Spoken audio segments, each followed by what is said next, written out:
you started off as a photographer? Okay. So I've done everything there is to do but photography. So I think, it's funny because I just picked up a camera about a little over 4 years ago. So I've been photographing for 4 years. It came late. It came with a project that I was doing for the arts in Casablanca, Morocco. And so, it's something, it became late. It's new to me, but there's something about all my journeys and my life experience so far. I could describe it in a photographic way. Okay. I feel I've been collecting images, like I traveled to all these wildly amazing places, off-the-cuff places, stopping, letting the train let me off at a weird stop, and then staying there and getting to know it, and collecting these images and watching and looking as if I was taking a picture. It just never occurred to me to take a picture. I didn't want any obstacle in front of me at that time. To me, that was sacrilege, to have some sort of thing to stop me from direct experience, or what I thought was direct experience of the thing. I didn't want anything between me and what I was experiencing. Right. But yet, now when I look back, I'm thinking, well, I can see where I was sitting in this park and looking at this and watching the dynamic of somebody else in their life, in these small windows into different cultures, or windows into the private moment, or the intimacy, or the privacy. So to me, I've been doing that, but without a camera. Okay. I don't know if it makes sense to you. Absolutely. So, kind of traveling and photography in your life came together. They formed a part of the same thing. So, I've been traveling for maybe, 15 years or something. I would travel for a year or 6 months, I'd come back and work. I'd travel for a year, 6 months, come back and work. And I did this for 12 or 15 years, doing this, and I did not have a camera. I did not travel with a camera, and camera's been a recent awakening for me. And I use the word awakening because when I photograph something, I realize that there are moments of me being awake at that moment that I was with that person, or in that scene, or on that train going across the country, or something like that. There were moments that I could feel part of in an instant. Okay. And it's an experience, not a memory. Okay, so there's a difference between an experience and a memory. Memory is something in the past, and experience is something that you feel in the present. Yeah, I actually think memory is the present. It doesn't, it uses the past as some of its nourishment. I don't think it's even real, but it uses pieces and different stuff, but it's presently now. But I don't think a photograph, my memory is nothing like my photographs. Do you know, if I didn't photograph this man by the bridge looking over at his own reflection, I wouldn't have remembered it that way. So to me, photographs are experiences and stories within that one frame. And I don't necessarily, I'm not attempting to make a story about some journalistic aspect of a place. It's more about the experience of these different things that come together.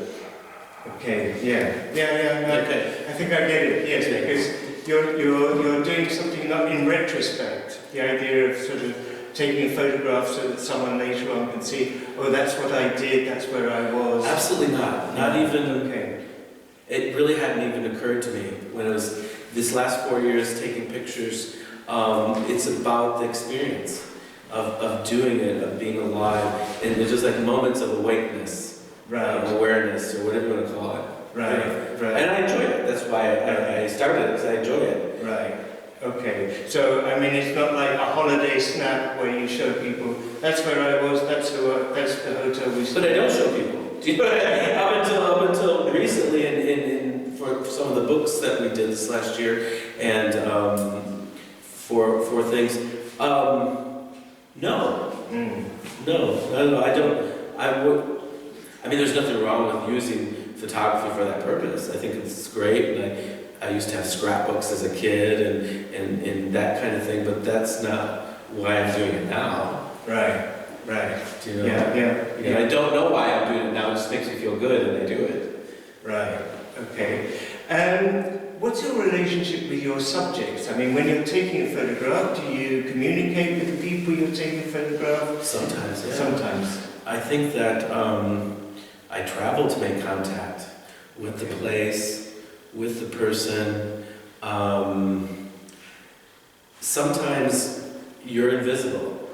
Right. And that's okay, that's what it's about. They're so engrossed in life that they don't even see you. I mean, I'm shooting with a camera that if I have a picture of you, I'm this close. You know, that's the closeness of where I'm at, where I stand with a fixed lens. I don't zoom in or anything like that. But most of the time, I'm part of it somehow. I'm part of the photograph, and I'm in that. And it couldn't be any other way because you're like this close. People see you. You're this close. They don't see you. So you're not. They're really whacked out, you know, because and I feel like both those things are fine. Right. I mean, some photographers have this thing about, oh, I'm invisible. This is my goal, to be invisible. Yeah. And it absolutely is not even in my mind whether I'm invisible or not invisible for that thing. In fact, I think I picked up a camera to appear, Right. not to be. Not seeing, I'm part of it. Okay, that's. I mean, don't you think when you see a scene, or like you're in a different country and you see something happening, and you take a picture of it, and it wouldn't have happened without you taking the picture of it. Now, there's something happening there, but you're influenced in it somehow. A lot of times. Do you know? So you're actively taking part in the scene. Well, I think you do. Just like now, the people that are standing around here by the window and over here, they're influencing the way I'm talking to the camera and stuff. It's just how you experience things, I think. Right. And to me, photography just makes that very clear. Do you know, you can't hide it. Right. You know, or your intention when you take a photograph. Right. So it's just not a one-dimensional thing. There's a whole world going on around that photograph. I think that's what's interesting. That one photograph, even if it's a portrait,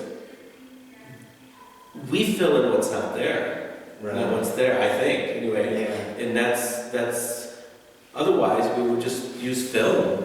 Movies or videos or whatever to express ourselves. But we're using a still picture. Why are we using a still picture? I mean, it's kind of old style or something, you know, in a lot of ways, but it has some sort of magic. Yeah. Because it's there, it's real, it feels great. When you take a photo of someone, do you then say to them, would you like to see the photo? Or is there any contact? I don't. I have a friend who does that, and she gets upset when I don't do that. I don't not do that either. It just usually it depends what kind of situation. Sometimes they're surprised to see you. You take pictures, and they do some pose or something like this, and you take a picture for them. You show them the picture, but if someone doesn't ask, I don't go here take a look at this picture because it slows me down. It takes me out of what's going on. And I do want not to be about me being a photographer. It's about me being a person who meets other people really well. That's the one thing I can do. Right. I can walk into lots of situations, meet people, groove into that situation, and really have a fantastic experience with the place even.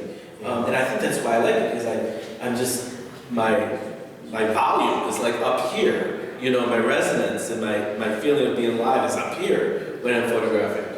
Right. Or when I'm traveling, when I'm going to new places and stuff. Now the camera is just this new thing that has taken it even further. Okay. Because I didn't realize the camera made it so I'm going into some of these worlds. It sort of embellishes your experience. It takes it deeper. Okay. It's an immersion. Yeah. It takes it deeper. And because it takes it deeper, I have a better experience of it too. I have a better contact with a person or people or place or chair or garbage dump. Right. I mean, these inanimate things you have connections with. Yeah. I mean, how many times do we remember, you know, like some weird thing on the street, some piece of rope or something that you just thought was beautiful? Yeah. I mean, because a rope on the street can be beautiful. Yeah. Do you know, but beauty, I don't know. Yeah. You can find beauty anywhere. Yeah, I guess we should look for it. Yeah. You know, I mean, it shouldn't be, I almost got caught myself in that because I don't think, I don't like when we say, oh, that's a beautiful picture. Oh, some photographers, I don't like the beautiful picture. Or that's too disgusting, you can't put that in there. These are all like ways of limiting our experience. Right. While we're doing something, while we're in a journey, while we're having an experience, we make all these definitions and labels that stop us. They're obstacles, they stop us from the experience. Why is that beach thing beautiful? Do you know what I mean? Just, you have a feeling for it, but why do we have to call it that?